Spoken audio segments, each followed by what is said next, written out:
की गई राय और कमेंट्स उनके निजी विचार हैं। मेहमानों की राय को इंडिया टीवी या शो के होस्ट की राय ना मानी जाए। इंडिया टीवी का मकसद किसी भी व्यक्ति या वर्ग की भावना को ठेस पहुंचाना नहीं है।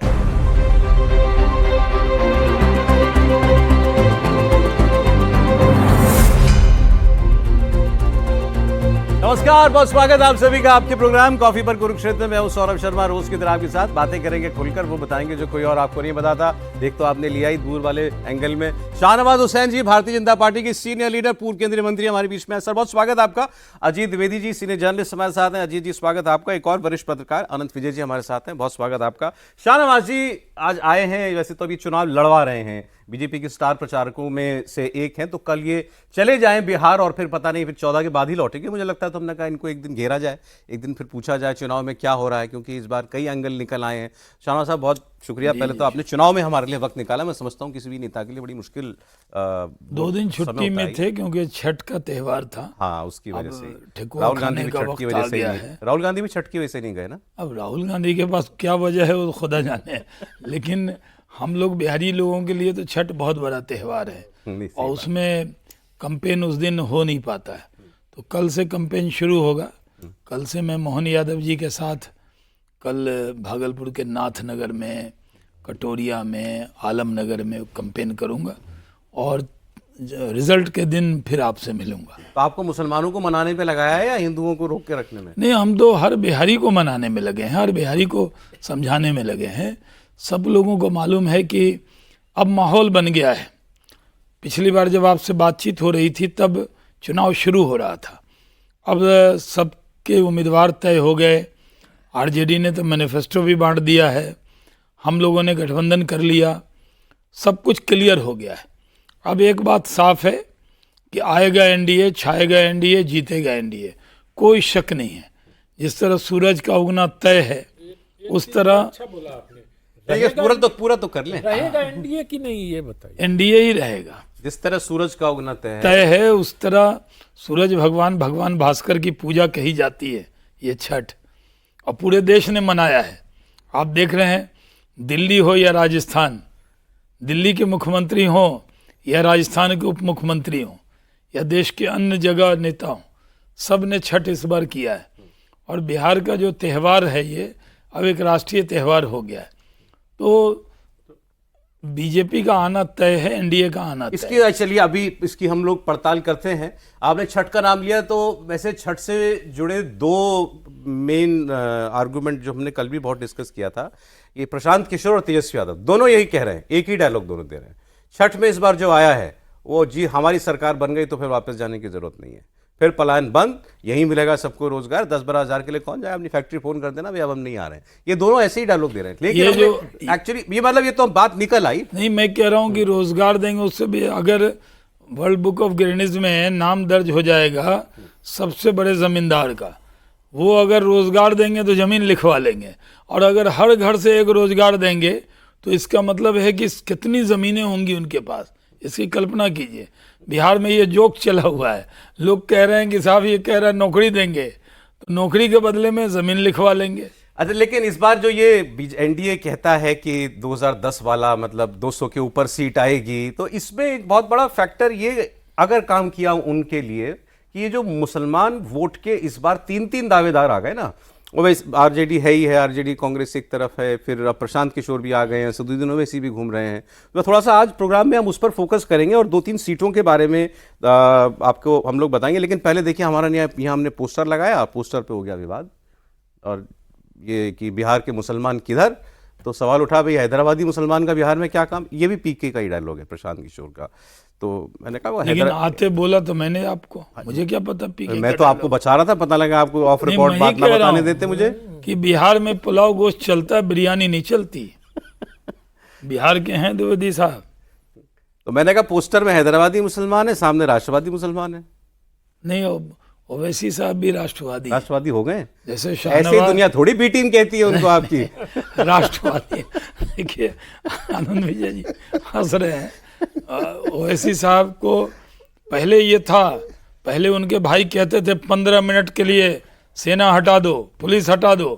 अब बाद में ओवैसी साहब भी बोलने लगे 15 मिनट बाकी है, कई जगह बोला है उन्होंने जानबूझ के, वो याद दिलाने के लिए।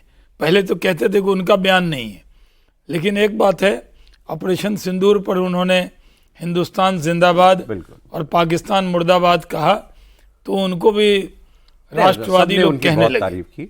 देखें, तो मैं आपसे जो कह रहा था कि अगर मुसलमान वोट यूं बट गया तो फिर बहुत सी सीटों पर लॉटरी निकलेगी शाहनवाज जी की पार्टी की। अब इसमें 2-3 डेवलपमेंट मैं आपको बता दूं। एक तो आज फाइनली महागठबंधन ने अपना मैनिफेस्टो जारी कर दिया, अच्छी बात है, पहले जारी किया है, एनडीए से पहले उन्होंने मैनिफेस्टो जारी कर दिया। इसमें मुसलमानों और अल्पसंख्यकों के लिए एक अलग से बिल्कुल चैप्टर है उसमें, तो उसमें बहुत सारी बातें उन्होंने कही हैं। इसके अलावा प्रशांत किशोर जो डायलॉग दे रहे हैं ना सर, पहले उसकी बात मैं करना चाहता हूं। मैं जब भी वो बात कहता हूं ये हंसने लगते हैं। प्रशांत किशोर का मुसलमान, उनका जो 150 सीट का जो वो है समीकरण है, जोकीहाट में थे वो। जोकीहाट आप लोग मुझसे बेहतर समझते हैं, मैं वहां का सांसद रहा हूँ। हाँ, अच्छा, आपके उधर ही आता है वो। जी, मैं जब किशनगंज सांसद था, सरफराज साहब के जो पिताजी थे तस्लीमुद्दीन साहब, उनको जब मैंने चुनाव हराया था तो जोकीहाट से एमएलए तब सरफराज साहब ही थे। तो वहां इससे ये चुनाव लड़ रहा है, मेरे ख्याल 68% के करीब मुस्लिम पॉपुलेशन करीब वहां पर होगी ना। तस्लीमुद्दीन के बड़े बेटे को टिकट दिया है प्रशांत किशोर ने, और शायद छोटे लड़ रहे हैं आरजेडी से चुनाव जो है वो।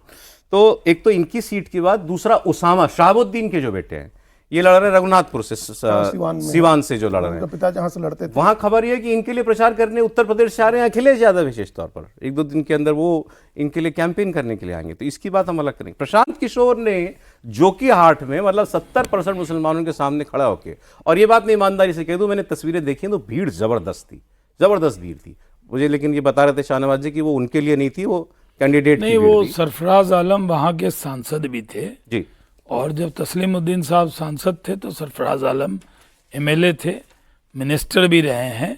और पिछली बार जब वो सांसद हो गए थे तो उनके भाई शाहनवाज आलम को एमएलए बने थे वो, और इन्होंने टिकट काट के आरजेडी ने सरफराज आलम को दे दिया था टिकट, तो शाहनवाज आलम एमआईएम के सिंबल ले लिया था। अच्छा। लेकिन तस्लीमुद्दीन साहब की जो अहलिया हैं वो उनके लिए घूमी थी, तो सिंपैथी में जीते थे। मैं उस सीट को एमआईएम से ही जीते शाहनवाज आलम, जो अब लड़ रहे हैं आरजेडी के टिकट पे। अच्छा, तो वो उनकी जीत थी, वहां कोई पीके फैक्टर नहीं है, फैमिली कॉन्टेस्ट, फैमिली कॉन्टेस्ट है। लेकिन जो वोट आ जाएगा आप कहिएगा पीके ने दिला दिया या पीके के लिए भीड़ आ गई, लेकिन देखें प्रशांत किशोर बातें जितनी करते हैं वो डेवलपमेंट ओरिएंटेड। लेकिन प्रशांत किशोर कह रहे थे, हाँ, मैंने उनका स्टेटमेंट सुना कि जहां मुस्लिम उम्मीदवार है आरजेडी का, वहां हम मुस्लिम नहीं दे रहे हैं।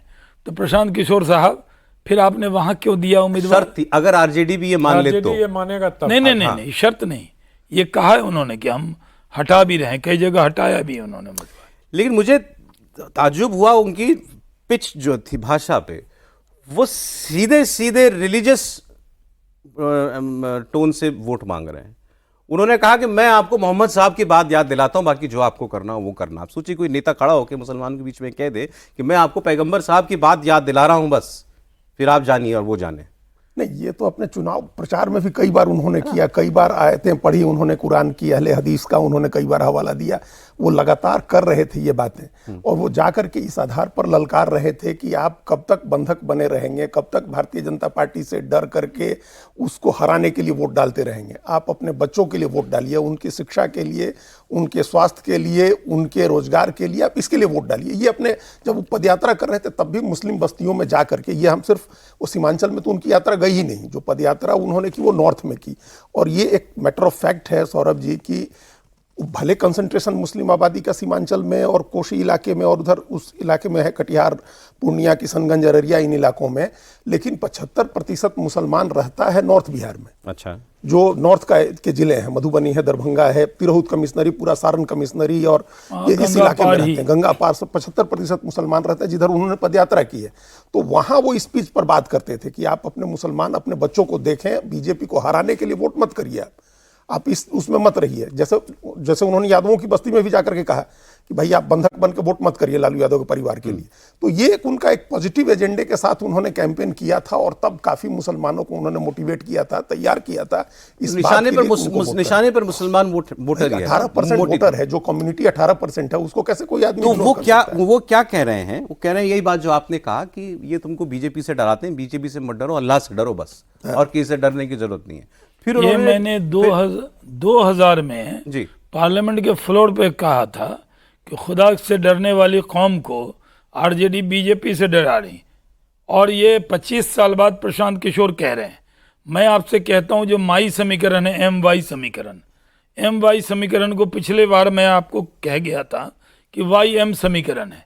अगर वो टिकट देना है तो 53 तो दे दिया यादव को और 18 ही दिया मुसलमान को, आरजेडी ने। और अगर सीएम खुद बन गए, अगर बड़ी आबादी थी, जातीय जनगणना में आपका यकीन है तो आबादी ज़्यादा आपके समीकरण की थी। हम तो धर्म के नाम पर न टिकट देते हैं न कोई निर्णय करते हैं, वो धर्म के नाम पर वोट मांगते हैं और मुस्लिम से मांगते क्यों हंस रहे हैं? खुल के तो हंसने की हमने बात है। हंसने नहीं, का इसलिए हमने इनसे कहा कि आखिर नहीं देंगे, इनकी पार्टी के प्रवक्ता कह रहे हैं एम वाई नहीं देंगे समीकरण टिकट का मुसलमान। मतलब ये हो गया, एम फॉर अब मुस्लिम नहीं है, एम फॉर मुकेश सहनी है, मुकेश तेजस्वी यादव समीकरण। यानी मुस्लिम समाज के लोगों को, खुदा से डरने वाली कौम को बीजेपी से डरा कर ये वोट मांगेंगे। हम मुसलमानों को कहते हैं कि आप डेवलपमेंट के नाम पे वोट दीजिए, तरक्की के नाम पे दीजिए, ये सरकार है, हम पूरी शाहनवाज चिंता साहब, करें। जितना मर्जी चाशनी में लपेट के इस बात को कह लीजिए, किससे छुपिया? आपने एक टिकट नहीं दिया, पूरे गठबंधन ने 5 टिकट दिए, 30 तो दिया महागठबंधन, 21 तो प्रशांत किशोर ने टिकट दे दिए। वो डिप्टी सीएम बनाने की बात तो कह रहे हैं तेजस्वी यादव। नहीं, क्या कर रहे हैं? नाम अनाउंस क्यों नहीं किया? नहीं बोला हम, और वो तो दबाव में, जब हम लोगों ने पूछ लिया कि भाई आप अपने समीकरण में मुकेश सहनी एम रिप्लेस कर दिया उन्होंने, यानी मुस्लिम से मुकेश मुसलमानों कर का दिया। सबसे बड़ा खैर ख्वाह कौन है? हाँ। जो उनके डिप्टी तो सीएम नहीं बनने से सबसे ज्यादा चिंतित हम तो शाहनवाज जी हैं, नहीं, जिनकी हम पार्टी तो ने ये- एक भी टिकट नहीं हम दिया। तो कह रहे हैं कि हम धर्म के नाम पर न टिकट देते हैं न कोई निर्णय करते हैं, हम सबका साथ, सबका विकास, सबके विश्वास वाले। चलिए, आप कह रहे हैं तो आज के लिए सही, यही सही सर। लेकिन मैं बताना चाह रहा हूं वो उनका गणित, स्पीच में वो क्या बोल रहे थे प्रशांत किशोर। उन्होंने कहा देखो भाई, सीधी सी बात है, आधा हिंदू नहीं वोट करता भाजपा को, तो तुमको आरजेडी कहती है कि एकजुट होकर लड़ो। मैं कहता हूं उन हिंदुओं के साथ एकजुट होकर लड़ो जो भाजपा को वोट नहीं करते। तो 40% वो और 20% तो तुम हो ही, तो हम हो गए 60%। तो कहाँ गई मेरी 150 सीट? हो गया 150 सीट। हाँ, मुझे लगता है कि प्रशांत जी बातें बहुत अच्छी करते हैं, और मैंने पिछली बार आपके शो में कहा था तो उनकी टीम ने रील वील बना के उसको बहुत वायरल भी किया था। लेकिन मुझे लगता है कि प्रशांत जी जो नैरेटिव की लड़ाई में आगे चल रहे थे, ये सब कह के वो पिछड़ते हुए नजर आ रहे हैं बिहार चुनाव में। बिहार चुनाव में अब चर्चा से भी धीरे धीरे वो हाशिए पे जा रहे हैं कि वो मुसलमानों के भीड़ में जाके जो भी कह लें। अब ये इनकी पार्टी तो धर्मनिरपेक्ष पार्टी है, इन्होंने अभी स्वीकार भी कर लिया कि धर्म के आधार पर हम कुछ नहीं देते, तो उसी को तो धर्मनिरपेक्ष कहते हैं भाई, जी है कि नहीं? जो धर्म के आधार पर एक भी टिकट ना दे किसी को, क्योंकि इनकी पार्टी को ये पता है सौरभ जी कि मुसलमान भारतीय जनता पार्टी को किसी कीमत पर वोट नहीं देगा। किसी कीमत का मतलब किसी कीमत पर होता है। इसीलिए इनके पार्टी के प्रवक्ता डंके की चोट पर टीवी चैनलों पे कहते हैं नहीं चाहिए मुसलमानों के वोट, क्योंकि इनको मालूम है देगा कोई वोट है नहीं, 2-4 जो इनके जैसे 10-20 राष्ट्रवादी मुसलमान हैं वो दे दें अगर। लेकिन मुझे ऐसा लगता इनके है 14 दिन क्यों खराब करवा रही है फिर पार्टी कल से? नहीं, पार्टी अब चेहरा है तो इनकी तो इतने senior आदमी, पॉपुलैरिटी इनकी- बियॉन्ड कम्युनिटी है, ये हिंदुओं के नेता है भाई, ये हिंदुओं के नेता भागलपुर से जीते हैं। पूछिए, हमारे भागलपुर के सांसद रहे हैं ये। तो और सिर्फ मुसलमानों के वोट से कहीं से नहीं जीत सकते, नहीं जीत सकते हैं, है ना? इनको हिंदुओं के वोट चाहिए, इसलिए शाहनवाज जी तो सेकुलर नेता है। मैं सिर्फ इतना कह रहा हूं कि बिहार में मुसलमान वोट नहीं देगा किसी पार्टी को, बीजेपी को। लड़ाई सिर्फ इतनी है कि तेजस्वी और प्रशांत में किसके साथ जाएगा मुसलमान, सिर्फ इसकी लड़ाई। ओवैसी साहब के तो अपने वोट हैं, वो जाएंगे। तेजस्वी जो इतने मुसलमान कर रहे हैं, और जिस प्रकार से एक शटल तरीके से कहा गया कि साहबुद्दीन साहब के बेटा ओसामा को उप मुख्यमंत्री बनाने की बात होगी, बिहार में इसकी खूब चर्चा है कि ओसामा उप मुख्यमंत्री, साइलेंट कैंपेन चल रहा है। ये साइलेंट कैंपेन चल रहा है बिहार में मुसलमानों के बीच में कि ओसामा को मुख्यमंत्री बनाया जाएगा।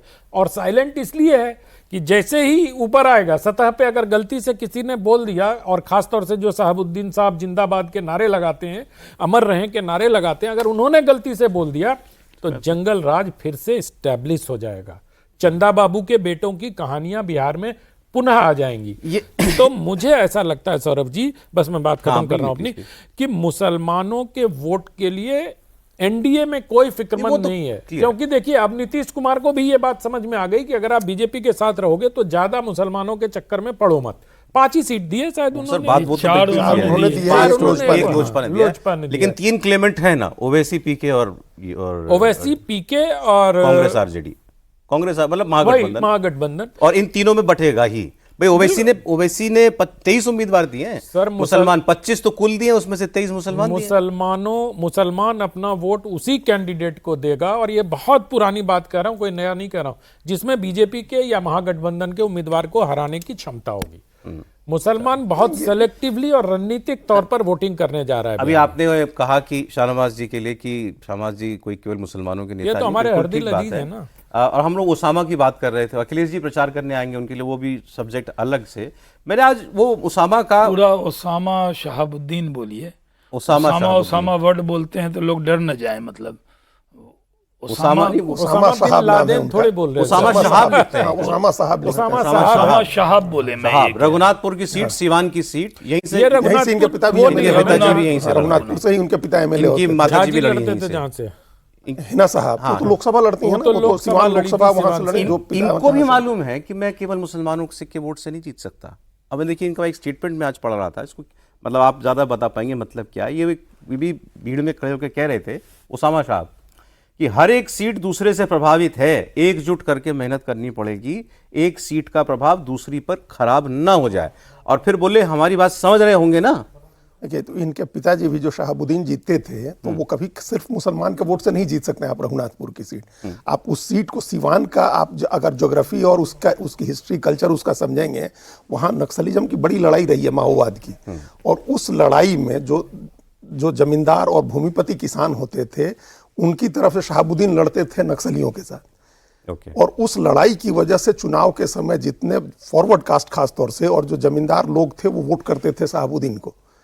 तो वो सिर्फ कम्युनल पोलराइजेशन नहीं होता था, वो लड़ाइयाँ, झगड़े और अपराध उनके बाद में अलग की चीजें हैं। हम राजनीति की प्योर इलेक्टोरल पॉलिटिक्स, मुझे दिन में को ये समझा रहा था उस समय, जैसे अभी भी जिनको लोकसभा चुनाव में खड़ा किया था नीतीश कुमार ने, रमेश प्रसाद, और जिनकी पत्नी वहां लड़ी, राजलक्ष्मी या विजयलक्ष्मी नाम है उनका काफी विरोध इस ग्राउंड पर हुआ कि वो एक समय जुड़े रहे थे, जो एक्सट्रीम लेफ्ट वाले लोगों के साथ जुड़े रहे थे। तो उसकी एक हिस्ट्री अलग है। ये समीकरण आज भी मौजूद है। अब तो कम हो गया ना, अब तो सब खत्म ही हो गया, अब तो माओवाद खत्म हो गया। वहीं चंद्रशेखर की हत्या हुई थी। तो ओसामा साहब किस चीज के प्रतीक है? अमित शाह जी ने कहा था 100 शहाबुद्दीन आ जाए, कोई बाल बांका नहीं कर सकता। जो उस इलाके में अपराध को हम लोग फिर से पनपने नहीं देना चाहते, और जंगल राज किसी भी शर्त पे आने नहीं देंगे। और वो सिंबल हैं अपराध के, क्योंकि बैकग्राउंड यही है, उनके साथ जो लोग जुड़े हुए हैं, तो फिर से मौका नहीं देना है। इसीलिए कहा था कि हम लोग ये जंगल राज पार्ट 2 की वापसी नहीं चाहते। इसलिए हम लोग कहते हैं कि भाई एनडीए के साथ आइए।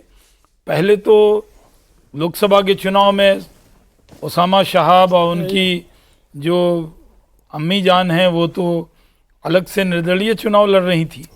अभी वो आरजेडी में फिर से वापस हो गए हैं। आरजेडी में तेजस्वी यादव ये कहते थे कि जो क्रिमिनल बैकग्राउंड के लोग हैं, उनको हम अपने साथ नहीं जोड़ रहे हैं, A to Z कर रहे हैं। बहुत संजय यादव के कहने पे उन्होंने कई फार्मूले बांटे थे, लेकिन अब फिर से वही पुराने फार्मूले पे वो लोग लौट आए। वो क्रिमिनल आपके यहाँ नहीं है? हमारे यहाँ कोई नाम, नाम भी सब बताने पड़ेंगे, फिर आप बताइए सर। नहीं, हमारे यहाँ, अरे भाई, इनके यहाँ तो हमारे सेक्युलर वाले हैं भाई, जैसे कहेंगे हमारे सेक्युलर वाले से अनंत सिंह चुनाव लड़ रहे हैं, एनडीए से राजू सिंह लड़ रहे हैं साहेबगंज से। हम नहीं कह रहे कि सबके खिलाफ बड़े मुकदमे हैं भाई, और कई मुकदमे राजनीतिक होते हैं, लेकिन कई मुकदमे विशुद्ध रूप से आपराधिक होते हैं। अरे वैसे ये ओसामा साहब पे भी मुकदमे हैं, और एक ये अपना पुरानी आईपीसी जब चलती थी तो उसका 307 भी है। इनके ऊपर। तो ऐसा है तो अनेक कैंडिडेट मिल जाएंगे, लेकिन उस ऐसे बहुत कैंडिडेट हैं। सूरजभान NDA से सिंह है की पत्नी लड़ रही है। हाँ, तो उनके ऊपर नहीं है, लेकिन वो सूरजभान की तो का तो बैकग्राउंड है, वो तो आरजेडी से लड़ रहे हैं। तो आरजेडी ने भी दिया है काफी सारे लोगों को इस तरह से। देखिए, एक बार बिहार में नीतीश कुमार ने बिना कहा था, बाहुबलियों सौरभ के जी, चले जा रहे कि बाघ के सामने बकरी नहीं लड़ा सकते हैं। ये नीतीश कुमार जैसे नेता का स्टेटमेंट है अच्छा। कि बाघ के सामने बकरी नहीं लड़ा सकते हैं। तो ये एक राजनीति में एक हकीकत होती है कि आप विनेबिलिटी का फैक्टर देखिए, कौन आदमी चुनाव जीत सकता है। ये सबसे बड़ी बात प्रशांत किशोर कहते हैं कि हमारा उम्मीदवार देखिए। दूसरे लोगों को, तेजस्वी यादव को इसलिए गाली देते हैं कि लालू यादव का बेटा है तो कैसे बदल जा सकता है, लालू यादव का बेटा है तो लालू यादव की तरह ही होगा। और उन्होंने नौतन एक सीट है जहां उन्होंने सबसे ड्रीडेड डकैत जो था मिनी चंबल का, बगहा वाल्मीकि नगर के जंगलों का जो सबसे खतरनाक डकैत था बागड़ यादव, उसके बेटे को टिकट दिया संतोष चौधरी को, प्रशांत किशोर ने। हाँ। तो अब उनके एक बड़े डकैत का बेटा उनके यहाँ आकर के तो साधु है, लेकिन लालू यादव का बेटा ठीक नहीं मैं हो सकता पूछना है। चाह रहा था, ये जंगल राज के बड़े सिंबल के तौर पर भांगड़ यादव का नाम था। घोड़े पे आता था। अच्छा, तस्वीरें छपती थी। तस्वीरें जब मार्केट खाली हो जाता था, जैसे चंबल में था ना कि वही मिनी चंबल का कितने साल पुरानी बात है? 90s की ये बात है। जंगल राज की बात अभी है। मतलब ये 90s की वही बात जो है। जंगल राज 90s पार्ट 1 की बात है। अब नीतीश जी कोई मुख्यमंत्री। दूसरी बात जब नहीं। ये तो लालू लगा ये यादव कोई आपने कोई विनोद खन्ना धर्मेंद्र की पिक्चर के टाइम का कोई उसी डायलॉग वक्त का। और नहीं, वो तो 70s ये ये जो 90s की बात है। घोड़े पर तो अनंत सिंह भी चलते थे सर। सर वो तो खैर पटना की वो सड़कों पे तो घोड़े- डाबर वाली सड़क पर चढ़ाते हैं घोड़ा। और अगर आरजेडी ने उसामा साहब को टिकट दिया तो जिसको प्रशांत किशोर ने भी खूब ट्राई किया था जाके उनको अपने साथ मिलाने के लिए, अब उन्होंने भांगड़ यादव के बेटे को दे दिया। पीके इनको लाना चाहते थे। हाँ, कोशिश बहुत की थी। अच्छा, और हमें ये मालूम है कि चुनाव के पहले पता नहीं पीके क्या करते हैं, 2 ही काम उनकी टीम करती है। जैसे आनंद जी कोई एक तारीफ कीजिएगा हल्का सा कुछ भी तो तुरंत ले लेंगे। मैंने भी एक बार कहा कि वो बहुत मेहनती हैं, उसको वायरल कर दिया। हाँ, कि भाजपा और दूसरा नेता पार्ट सामने काट वाले- देंगे और वो टीम पे। और तीसरी बात उनकी ये है कि वो मुझे लगता है चुनाव कैंपेन कर रहे हैं या इंटरव्यू दे रहे हैं। जो भी दिल्ली से एंकर जा रहा है या कोई जा रहा है तो वो एक इंटरव्यू के लिए उपलब्ध हैं। हमारे यहाँ नेताओं के पास वक्त ही नहीं है। कैंपेन शुरू हो गया, अभी तेजस्वी यादव ने कैंपेन शुरू किया, एक दिन वो गए जब वो मुख्यमंत्री के उम्मीदवार घोषित हुए, नाज नखरा उनका था, कांग्रेस ने उनको मनाया, मुख्यमंत्री का उम्मीदवार घोषित कर दिया। उसके बाद वो कैंपेन में गए। और पीके तो दिन रात इंटरव्यू देना और इंटरव्यू लेने वाले को बेइज्जत भी करते हैं। माहौल बना रहे कई बार मुझे लगता है कि जो इंटरव्यू लेने वाला है वो बेइज्जत होके भी जाके खूब इंटरव्यू लेता है और उसमें से कुछ चीज निकालना, उसको वायरल करना, क्योंकि हजारों लोग उनके बैठे हुए हैं। उसका एक इकोसिस्टम होगा ना सर, इंटरव्यू लेने का। हाँ, भाई आजकल आप भी क्या- समझते हैं, हम भी आजकल समझते सब लोग हैं। क्या है, सोशल मीडिया में ट्रैक्शन मिल रहा है, चैटर है, तो प्रशांत किशोर की बातें चलती हैं, उनके लोग ही वायरल करा नहीं, वो देते हैं। तो हर उनके- आदमी चाहता है कि इंटरव्यू उन्होंने कर तो लें। एक पूरा सिस्टम बना रखा बना है ना, रखा है। वो हजारों लोगों को, इन्फ्लुएंसर वाला, यूट्यूबर्स यूट्यूबर को वाला। उन्होंने ट्रेंड किया हुआ है, जिनको इनकी टीम जैसे ये इंटरव्यू देते हैं वैसे ही उसको काट काट के और सबको भेज दिया जाता है, वो सब चलाते हैं। शाहजी, ईमानदारी से बिल्कुल प्लीज ये बताइए, कुछ आधार नहीं प्रशांत किशोर का बिहार में इस वक्त, जरा भी नहीं। देखिए, कोई बिहार की ऐसी सीट बता दें हमको। द्विवेदी जी प्रशांत किशोर पर ज़्यादा ही रिसर्च करते हैं, मैं इनको ज़्यादा बोलते देखता हूँ। और उसके वैसे तो मित्र आपके हैं। हाँ, हाँ, लेकिन टिकट आपको दिलवा रहे थे। नहीं वो ये बोलते हैं है ना, तो मैं टिकट कटवा भी दिया द्विवेदी जी ने आपका। हम तो देखिए, हम तो प्रचार का पहले दिन आप से तो कह स्टार कैंपेनर हैं सर। हम प्रचार मैं प्रसार उस दिन करेंगे। भी आपके साथ था। हमने कभी टिकट हमने लेने 6 का। बार लोकसभा का चुनाव लड़ा है, बिल्कुल। कभी हमने पर ये विधानसभा का द्विवेदी जी चुनाव नहीं को लड़ा। के ओर तो आपका ये ध्यान आकृष्ट कराना इनको चाहता ये हूं। देख लें कि जब से एक उम्मीदवार द्विवेदी जी बताएं, सरफराज आलम की चर्चा हो गई, वो किसी और पार्टी से भी उम्मीद में थे, उम्मीद पूरी नहीं हुई। वहां से जेडीयू ने मंजर आलम को टिकट दिया, पूर्व मंत्री हैं, और जोकीहाट से मंजर आलम ही जीतेंगे। ठीक है, वो दोनों भाई लड़ेंगे, बीच से मंजर आलम जीतेंगे। मंजर खिला देंगे। हाँ, मंजर आम पे मंजर आलम ही है।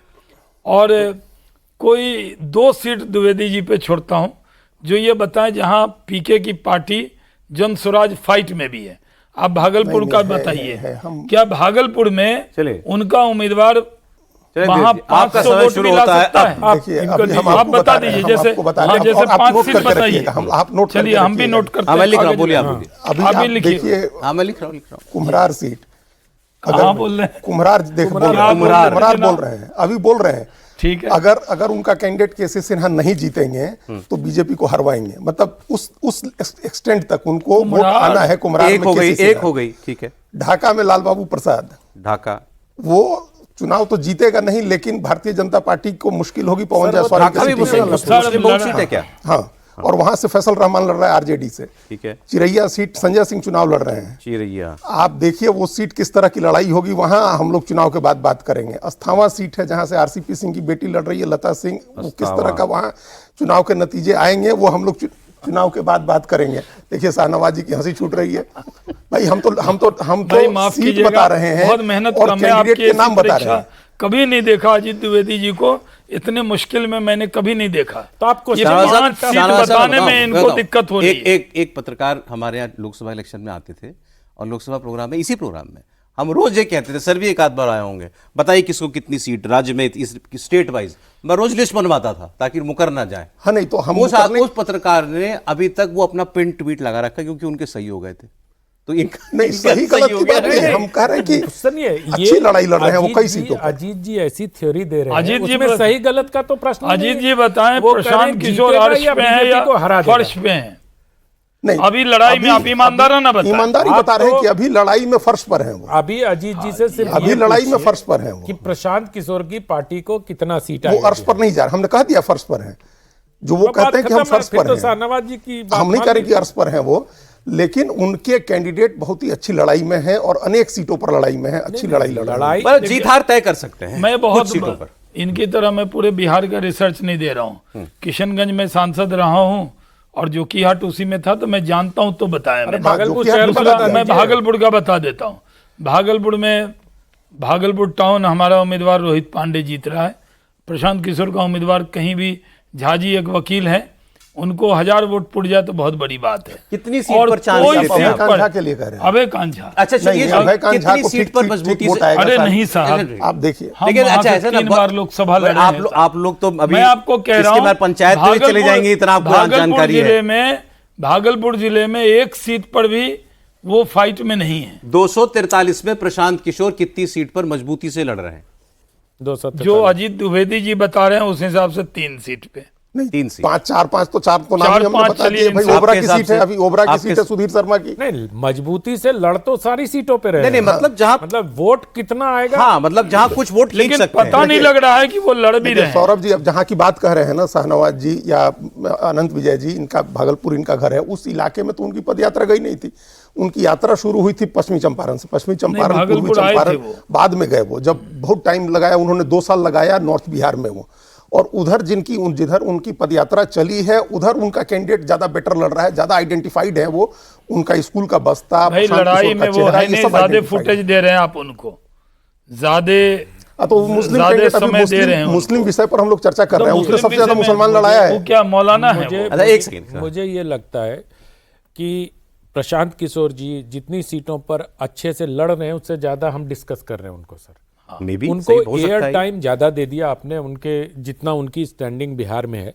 प्रशांत किशोर जी आपको लड़ रहे प्रोग्राम हैं। देख के खुश होंगे। प्रशांत किशोर जी लड़ रहे, अच्छी बात, इंटरव्यू भी दे सकते हैं आपको अगली बार अगर आप बिहार हमारा में- तो हो गया, अभी अच्छा कहते हो थे गया हम पटना में। तो प्रशांत जी लड़ बहुत जगहों पर रहे हैं, लेकिन 2-3% वोट से ज्यादा उनको इस बार आने की संभावना मुझे नहीं 2-3% बस। 2% नहीं बहुत हो नहीं, गया। नहीं, सर हम इसे डिसएग्री क्योंकि कर रहे हैं। अब ये अजीत जी अन्य बता को, दें, निर्दलियों को जब 8.5%, 9.5% बिहार के लोग वोट करते हैं, तो एक पार्टी 243 सीटों पर लड़ रही है, 137 सीट पर लड़के प्रशांत के चिराग पासवान ले आए थे 6%, 6.25% वोट। भाई सर अभी चिराग पासवान के पास उनके पिताजी की एक विरासत थी सर। बीजेपी का समर्थन था पीछे से। जब वेव होता है ना, इनके एनडीए का वेव है, हम 200 से ऊपर भी जा सकते हैं।